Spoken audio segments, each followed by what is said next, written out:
Monsieur le Président, Madame la Ministre, mes chers collègues. Madame la Ministre, le programme Petites Villes de demain, lancé en 2020, a démontré son efficacité en renforçant l'ingénierie territoriale des petites centralités, consolidant ainsi à la fois leur maillage et leur rôle sur les territoires ruraux.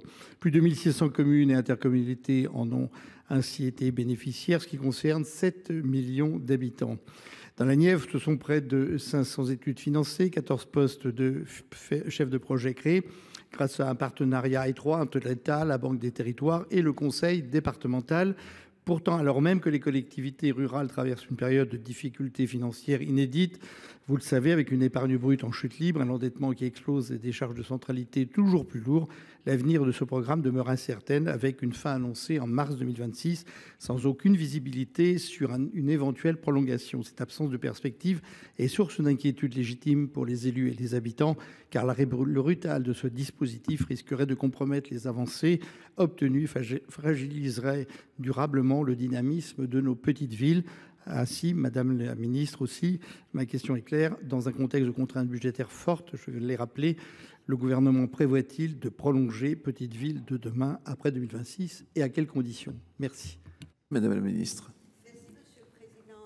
Monsieur le sénateur Joly, je connais votre attachement à la ruralité et je suis heureuse de vous entendre saluer l'action du gouvernement en faveur de la ruralité au travers du dispositif Petites Villes de demain dont vous avez rappelé l'important, mais je pourrais y rajouter les villages d'avenir. Alors vous avez raison, gérer c'est prévoir. Nous avons un dispositif Petites Villes de demain dont l'échéance est prévue depuis le début en 2026 et nous portons tous un intérêt particulier à ce projet et surtout à la suite qui pourra être donnée, puisque je rappelle que l'apport de Petites Villes de demain est un soutien essentiel en ingénierie, ce qui manque à nos communes, et que l'État finance aujourd'hui un chef de projet à hauteur de 76%. Et nous finançons aussi des mesures thématiques, vous l'avez rappelé, avec le concours de partenaires.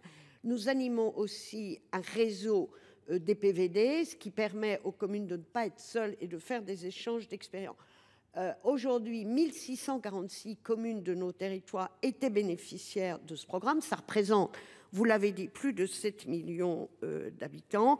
Et beaucoup de ces communes sont engagées dans des opérations de revitalisation du territoire et notamment en rénovation de logements. Il y en a plus de 353 000 qui ont été rénovés. Depuis le lancement du programme, l'État a engagé plus de 3,7 milliards € de financement de ces programmes.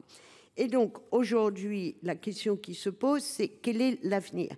Nous allons y réfléchir ensemble, monsieur le sénateur. Moi, j'ai lancé une mission d'évaluation dans le Tour de France de ruralité que je fais, qui m'ont d'ailleurs conduit dans votre département. J'ai aujourd'hui visité 34 départements. À chaque fois, j'ai un temps de débat avec les élus des petites villes de demain. Nous avons une évaluation conduite par les sous-préfets à la ruralité et par l'ANCT. Ce programme, il est utile. Nous devons ensemble travailler sur ce sujet parce que vous savez que le gouvernement peut vouloir, et dans tous les cas, défendre la ruralité avec force. À la fin, la décision, elle est aussi prise par le Parlement qui décide des budgets. Donc sans doute aurons-nous l'occasion d'en reparler très prochainement de manière concrète. Merci Madame la Ministre. Chers collègues, allez-y pour 43 secondes. Très bien, Madame la Ministre, merci pour vos éléments de réponse. Je voudrais simplement insister sur le fait qu'il faut éviter de faire des économies de bout de chandelle pour l'État, mais importantes pour les collectivités rurales. La continuité dans le financement d'un programme est fondamentale à son efficacité. Attention de ne pas nourrir le sentiment d'abandon qui est perçu et que vous connaissez. Au-delà de certaines avancées, vous savez qu'il reste, je pense à France Ruralité, ce programme également concernant les villages, il reste beaucoup de problèmes auxquels sont confrontés nos territoires ruraux. Il s'agit des problèmes d'infrastructure, de commerce de proximité, d'accès à la santé, c'est une évidence. Tout ça est porté, nos territoires malgré tout font preuve de résilience grâce aux élus qui interviennent souvent de manière très bénévole. La ruralité ne peut pas être traitée, vraiment j'insiste, comme une variable d'ajustement budgétaire, bien au contraire, c'est un investissement dans ces territoires, en investissant dans ces territoires et en consolidant les programmes existants que nous défendons réellement l'égalité des chances que l'on vive à la ville ou à la campagne. La ruralité n'est pas un luxe, c'est un pilier Merci, de cher notre collègue. République qu'il ne faut pas fragiliser. Il y va de l'avenir de notre pays. Je vous remercie.